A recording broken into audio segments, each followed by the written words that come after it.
നമസ്കാരം. മിത സ്റ്റോറി ടൈമിലേക്ക് സ്വാഗതം. അംബികാസുധൻ മാങ്ങാട് എഴുതിയ കാടിൻ്റെ മകൾ എന്ന കഥ കേൾക്കാം.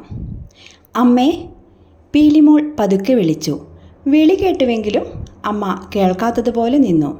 കുറച്ചുറക്കെ, കരച്ചിൽ പോലെ പീലി വീണ്ടും വിളിച്ചു. അമ്മേ. അമ്മ വിളി കേട്ടു.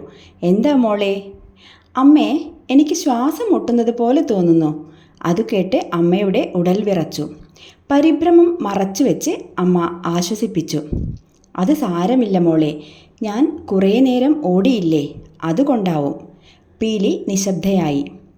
പീലി ഒരു ആനക്കുട്ടിയാണ്. പീലി എന്ന പേര് വിളിച്ചു തുടങ്ങിയിട്ടില്ല. പ്രസവിച്ചു കഴിഞ്ഞാലല്ലേ കുഞ്ഞിനെ പേരിട്ട് വിളിക്കാനാവോ?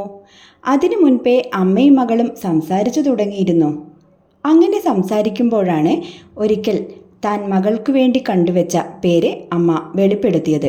അന്നേരം പീലി ചോദിച്ചു, നല്ല പേരാണമ്മേ, എനിക്കിഷ്ടായി. അപ്പോൾ അമ്മയുടെ പേരെന്താ? എൻ്റെ പേര് ഉലൂപ്പി. ഹായ് ഉലൂപ്പി, എത്ര നല്ല പേരാണ് അമ്മയ്ക്ക് കിട്ടിയത്. നമ്മുടെ ആനക്കൂട്ടത്തിലുള്ള എല്ലാവർക്കും ഇങ്ങനെ പേരുണ്ടോ അമ്മേ? ഉണ്ട് മോളെ, എല്ലാവർക്കും ഓരോ പേരുണ്ട്. പിറന്നു വീണാൽ നിനക്ക് എല്ലാവരെയും കാണാലോ, പീലി ആഹ്ലാദത്തോടെ പറഞ്ഞു. കാട്ടിലൂടെ ഓടിപ്പാഞ്ഞു നടക്കാൻ എന്ത് രസമായിരിക്കും അല്ലേ അമ്മേ? നല്ല രസമുണ്ടാകും മോളെ. പീലി മരങ്ങൾക്കും കാട്ടുവള്ളി പടർപ്പുകൾക്കും ഇടയിലൂടെ കളിച്ചു നടക്കുന്നത് സങ്കല്പിച്ചു. കുറച്ചു നേരം കഴിഞ്ഞ് അവൾ വീണ്ടും ഉണർത്തിച്ചു. അമ്മേ, എനിക്ക് വല്ലാതെ ശ്വാസം മുട്ടുന്നുണ്ട്. അമ്മ വീണ്ടും നടുങ്ങി. പക്ഷെ ഒന്നും മിണ്ടിയില്ല.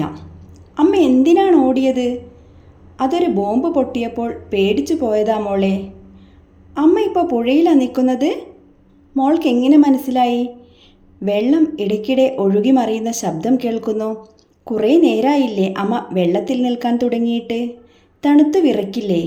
എനിക്കും തണുക്കാൻ തുടങ്ങിയിട്ടോ. അമ്മ എന്താ കരയ്ക്ക് കയറാത്തേ? വെള്ളം കണ്ടപ്പോൾ എനിക്ക് പ്രാന്തായി പോയി മോളെ.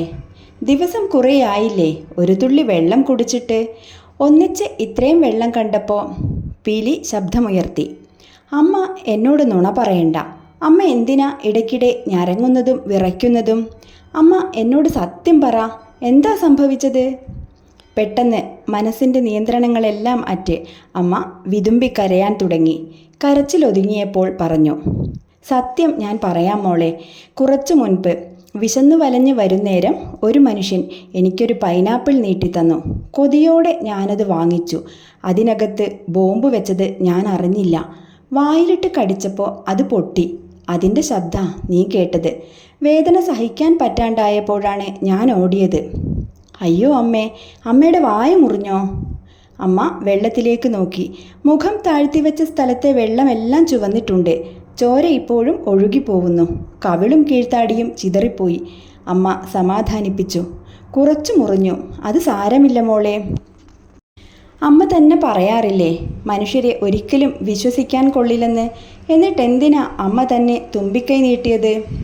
മോളെ, പൈനാപ്പിൾ കണ്ടപ്പോൾ പെട്ടെന്ന് ഞാനെല്ലാം മറന്നുപോയി. ഞാൻ എൻ്റെ കുട്ടിക്കാലം ഓർത്തുപോയി. നല്ല രുചിയുള്ള എത്ര പൈനാപ്പിളാ ഞാൻ അന്ന് തിന്നത്. കുട്ടിക്കാലത്ത് അമ്മയ്ക്ക് ആരാ പൈനാപ്പിളുകൾ തന്നത്? പ്രാണനെ കടയുന്ന വേദന അമ്മ പെട്ടെന്ന് മറന്നു. ഓർമ്മകളുടെ മധുരത്തിൽ മുങ്ങി അമ്മ ഉത്സാഹത്തോടെ പറഞ്ഞു, അതൊരു കഥ പോലത്തെ സംഭവമാണ് മോളെ. പറഞ്ഞാൽ നീ വിശ്വസിക്കൂല. പണ്ട് ഇവിടെയൊക്കെ വലിയ കാടായിരുന്നു. നമ്മൾ നേരത്തെ വന്ന വഴി ഒരു ആനത്താരയായിരുന്നു.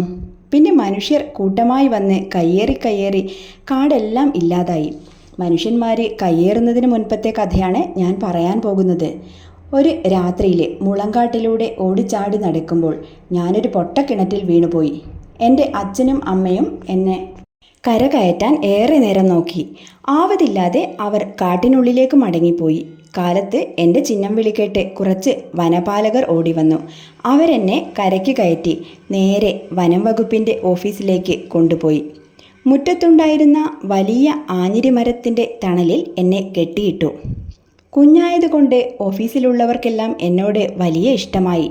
കൂട്ടത്തിലൊരാൾക്ക് എന്നോട് പെരുത്തിഷ്ടം. മറ്റുള്ളവരെല്ലാം കവിമാഷ് എന്നാണ് ആ മനുഷ്യനെ വിളിച്ചിരുന്നത്. ഏത് നേരത്തും കവിമാഷ് എന്നെ വന്ന് താലോലിക്കും. കരിമ്പും പൈനാപ്പിളും ശർക്കരയും തരും. ദൂരെ നാട്ടിലുള്ള വീട്ടിൽ എന്നെപ്പോലെ ഒരു മകൾ തനിക്കുണ്ടെന്ന് പറഞ്ഞ് കവിമാഷ് എന്നെ കെട്ടിപ്പിടിച്ച് ഉമ്മ വയ്ക്കും. കവിമാഷ് അടുത്തു വരുമ്പോൾ അച്ഛനമ്മമാരെ കൈവിട്ടതിൻ്റെ സങ്കടമൊക്കെ ഞാൻ മറക്കും. എന്നാൽ മറ്റൊരാപത്ത് എൻ്റെ പിന്നാലെ കൂടിയിട്ടുണ്ടായിരുന്നു. ഉത്കണ്ഠയോടെ പീലി ചോദിച്ചു. ആപത്തോ? എന്താ അമ്മേ അത്? വാരിക്കുഴിയിൽ വീണപ്പോൾ എൻ്റെ തുമ്പിക്കൈയിലേതോ വിഷമുള്ള തറച്ചുപോയി. ദിവസങ്ങൾ കഴിഞ്ഞപ്പോൾ മുള്ളു തറച്ചേടം വിങ്ങിപ്പഴുക്കാൻ തുടങ്ങി. വേദന സഹിക്കാൻ പറ്റാണ്ടാവുമ്പോൾ ഞാൻ ഉറക്കെ നിലവിളിക്കും. അപ്പോൾ ഓഫീസിൽ നിന്നും കവിമാഷ് ഓടിയിറങ്ങി വന്ന് എന്നെ തടവി ആശ്വസിപ്പിക്കും. കവിമാഷ് തന്നെ ഒരു നാട്ടുവൈദ്യനെ വരുത്തിച്ചു. ഫലമില്ലാണ്ടായപ്പോൾ ദൂരദിക്കിൽ നിന്ന് വലിയൊരു വൈദ്യനെ കൂട്ടിക്കൊണ്ടുവന്നു.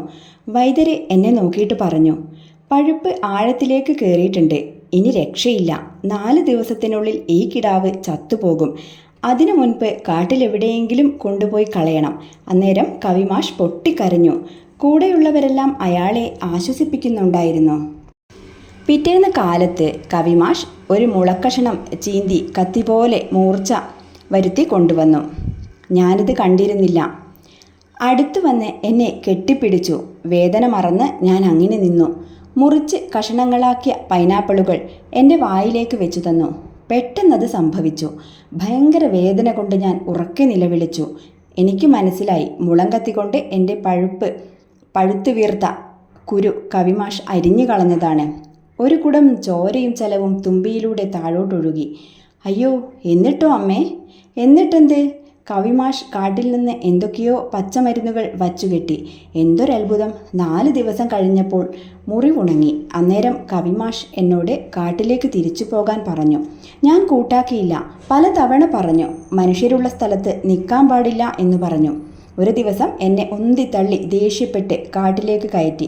നിവൃത്തിയില്ലാതെ ഞാൻ നടന്നു. ഇടയ്ക്ക് തിരിഞ്ഞു നോക്കിയപ്പോൾ കവിമാഷ് പൊട്ടിക്കരഞ്ഞുകൊണ്ട് കൈവീശുന്നത് ഞാൻ കണ്ടു. അമ്മ പിന്നീടൊരിക്കലും കവിമാഷെ കണ്ടില്ലേ? കണ്ടു മോളെ, ഒരു തവണ മാത്രം. കുറേ വർഷങ്ങൾ കഴിഞ്ഞിട്ടാണ്. ഞാൻ വലുതായി കഴിഞ്ഞിരുന്നു.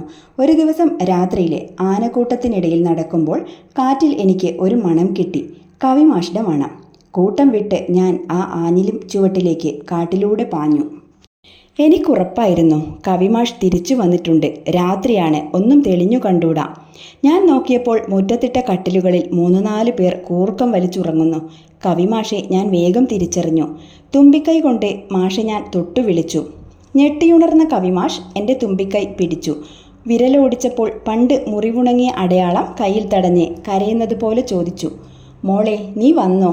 ഞാൻ കവിമാഷെ തുമ്പിക്കൊണ്ട് ചുറ്റിപ്പിടിച്ചു. മാഷെന്നെ ഉമ്മ വച്ചു. എൻ്റെ ഉടലിലൂടെ കൈയോടിച്ച് സ്നേഹത്തോടെ പറഞ്ഞു, മോളെ നീ വളർന്നു വലുതായല്ലോ. അകത്ത് ചെന്ന് 3 പൈനാപ്പിൾ കൊണ്ടുവന്നിട്ട് പറഞ്ഞു, ഞാൻ വീട്ടിൽ നിന്ന് വരുമ്പോൾ കൊണ്ടുവന്നതാ. നിന്നെ കാണുമെന്ന് തോന്നൽ എനിക്കുണ്ടായിരുന്നു. 3ഉം തിന്നുകഴിഞ്ഞപ്പോൾ കവിമാഷ് പറഞ്ഞു, മോള് ഇനി കാട്ടിലേക്ക് തന്നെ തിരിച്ചു പോ. ഇവിടെ ചുറ്റും കുറേ മനുഷ്യരുണ്ട്. വേഗം പോ. പിന്നീടൊരിക്കലും അമ്മ കണ്ടില്ലേ കവിമാഷെ? ഇല്ല മോളെ. ഈ കാട്ടിലേക്ക് ഒരിക്കലും പിന്നെ കവിമാഷ് തിരിച്ചു വന്നില്ല. വന്നാൽ ഞാൻ അറിയാതിരിക്കില്ല. ഇന്ന് ഞാൻ പെട്ടെന്ന് എല്ലാം ഓർത്തുപോയി മോളെ. പൈനാപ്പിൾ കണ്ടപ്പോൾ ഓർത്തിരിക്കേണ്ടത് ഞാൻ മറന്നും പോയി മോളെ. അമ്മ സങ്കടപ്പെടണ്ട. ഇല്ല മോളെ, ഞാൻ സങ്കടപ്പെടില്ല. അമ്മയുടെ ഉടൽ വിറച്ചു. കാലുകൾ വല്ലാതെ കുഴയുന്നു. പിടിച്ചു നിൽക്കാനാവുന്നില്ല. അയ്യോ, അമ്മ വല്ലാതെ വിറയ്ക്കുന്നുണ്ടല്ലോ. എനിക്ക് താങ്ങാനാവുന്നില്ല മോളെ. എനിക്കൊരാശയേ ഉള്ളൂ. നിന്നെ പ്രസവിക്കുന്നത് വരെയെങ്കിലും എനിക്ക് ജീവനുണ്ടായാൽ മതിയായിരുന്നു. അമ്മ അതോർത്ത് സങ്കടപ്പെടണ്ട. ഈ ഭൂമിയിൽ പിറന്നു വീഴാൻ എനിക്കൊരാഗ്രഹവും ഇല്ല. അമ്മയുടെ കൂടെ തന്നെ ഞാനും വന്നോളാം. എനിക്കൊരാശയേ ബാക്കിയുള്ളൂ. ഒരു തവണയെങ്കിലും അമ്മ എനിക്കായി കരുതി വെച്ച പേര് എന്നെ ഒന്ന് വിളിക്കാമോ? പീലിമോളെ. അമ്മേ. പുഴയിൽ ചുറ്റും വന്നു നിരന്ന നാട്ടാനകളിലൊന്ന് തുമ്പിക്കൈ നീട്ടി അമ്മയെ തൊട്ടു വിളിച്ചു. അന്നേരം അമ്മ വെള്ളത്തിലേക്ക് പതുക്കെ മറിഞ്ഞു വീണ് മുങ്ങിത്താണു.